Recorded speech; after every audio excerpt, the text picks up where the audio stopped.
안녕하세요. 세상을 이롭게 하는 일에 관심 많은 승무원쌤 김용숙입니다. 국민의힘이 국민의당, 즉 안철수 위원장 당과 합당을 했지만 앞으로 국민의힘이 아수라장이 되지 않을까 하는 염려를 하지 않을 수 없습니다.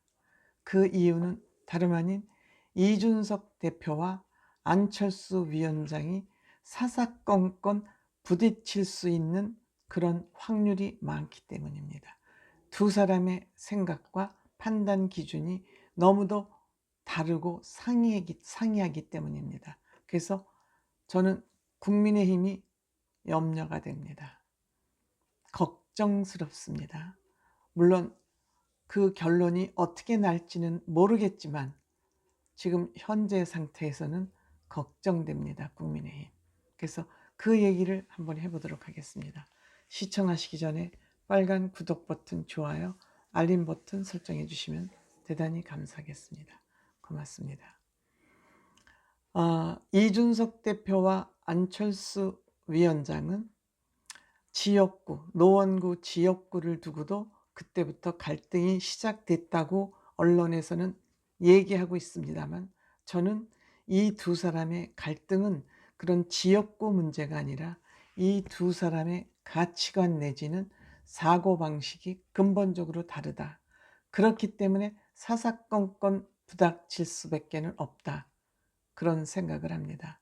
또 이 두 사람이 나이 차이도 좀 있기 때문에 그 나이 차이에서 오는 갭도 있을 수 있다. 이렇게 생각을 합니다. 그러면 어떤 사람이 판단이 비교적 합리적이고 어떤 사람이 그 합리적이지 못한 사고를 가지고 있는지는 우리 국민들 판단의 몫으로 남겨질 수밖에 없습니다. 우선 최근에 두 사람이 갈등한 일을 가지고 살펴보도록 하겠습니다. 마스크 해제. 정부에서 5월 2일부터 5월 2일이죠. 5월 2일부터 외부에서의 마스크 착용을 의무화하지 않고 전면 해제하겠다 그랬습니다. 그런데 인수위원장 안철수 위원장은 이것은 과학적 근거가 없다. 그래서 현 정부와 각을 세우는 듯한 그런 의견을 냈습니다. 여기에 이준석 대표는 해제의 타당성이 있다. 해제의 타당성이 있다. 즉 확진자 수가 현저히 감소하고 있기 때문에, 그리고 외국에서도 지금 감소하고 있고, 또 국민 정서를 감안했을 때 지금 해제하는데 타당성이 있다. 그럼 이제 앞으로 집권 여당이 될 당에서 이 당대표와 인수위원장의 의견이 이렇게 어긋났다는 것은 이거는 심각한 얘기가 아닐 수 없습니다.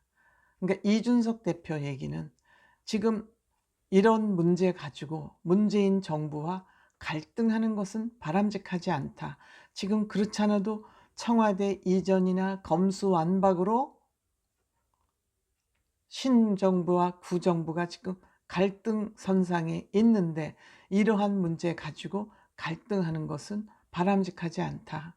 그리고 소상공인의 생계와 국민의 정서를 감안하고 지금 앞으로 6월 1일 날 있을 지방선거를 감안하더라도 이 문제를 가지고 정부와 갈등 관계를 유발하는 것은 바람직하지 않다. 때문에 인수위원회에서는 메시지를 낼 때 조심스럽게 내는 게 바람직하다. 조심스럽게라는 그 의미 안에는 이렇게 신정부와 구정부가 갈등을 유발하는 이러한 메시지는 내지 않는 게 좋다. 이런 얘기를 한 것입니다. 여러분들은 어떻게 생각하세요? 그렇지 않아도 갈등 요소가 너무너무 많은데 마스크 문제로 현 정부가 결정권을 가지고 있는 마스크 문제를 해제하겠다는데 앞으로 새로운 정부가 이것에 태클을 하는 거, 여러분들은 어떻게 생각하세요?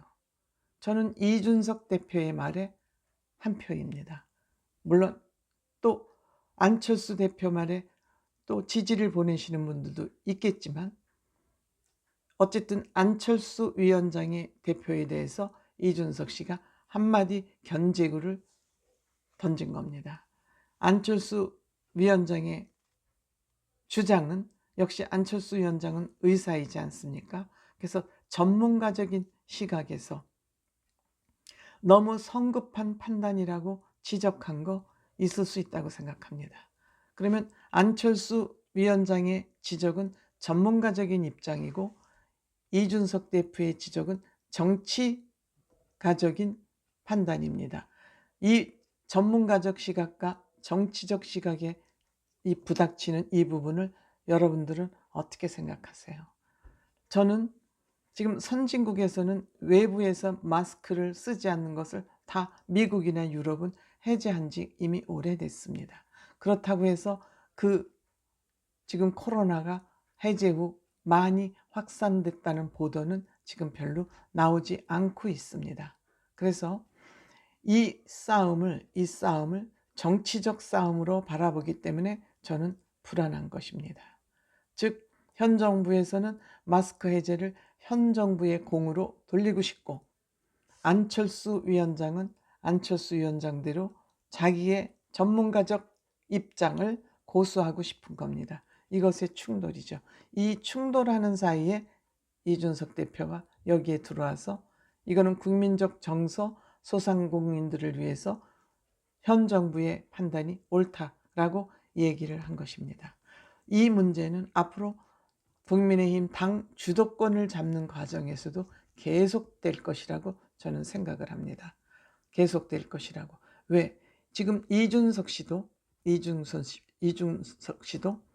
성상남 문제로 지금 당에서 입지가 그리 크지 않습니다.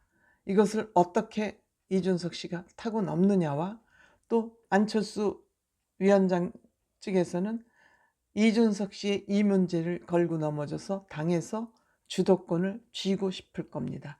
앞으로 이 위험한 지금 폭탄이 앞에 놓여 있습니다. 그래서 저는 이준석 대표도 이번 기회에 만약 성상납 그런 것이 있었다면 저는 있을 수 있다고 생각합니다. 그때 나이가 20대 중반이었습니다. 20대 중반에 너무 무거운 모자를 썼을 수 있었다고 생각이 됩니다. 그래서 막 가면 대우를 받고 이러다 보면은 사람이 공중에 붕 떠가지고 현실인식이 떨어져서 뭐 이 사람들이 나 대접해 주는데 이런 대접 좀 받으면 안 되나 하고 착각했을 수 있습니다. 잘못했다는 게 아닙니다. 그럴 수 있었을 가능성이 있다는 전제하에 지금 이준석 대표는 지방자치단체 선거가 끝나면 본인의 과오가 있다면 있는 대로 없으면 없는 대로 깔끔하게 클리어하고 앞으로 당대표로서의 역할을 잘 해야 될 것으로 생각이 됩니다.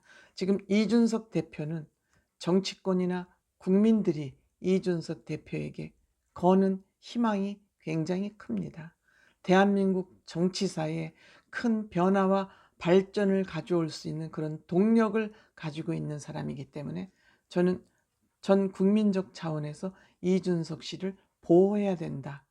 그런 생각을 가지고 있습니다. 그래서 우선 지방자치단체 선거가 끝나면 이준석 씨 본인의 몸을 단정하게 해서 고추 세운 다음에 안철수 위원장과의 관계 설정을 어떻게 할 것이냐, 이거에 따라서 국민의힘이 아수라장으로 갈 것이냐, 집권 여당으로서의 그 역할을 제대로 해서 이 윤석열 대통령의 행정을 잘 뒷받침할 것이냐, 이것이 판가름 난다고 생각합니다. 때문에 저는 이 두 사람의 갈등으로 국민의힘이 아수라장되는 일은 없어야 된다, 이렇게 생각합니다. 고맙습니다.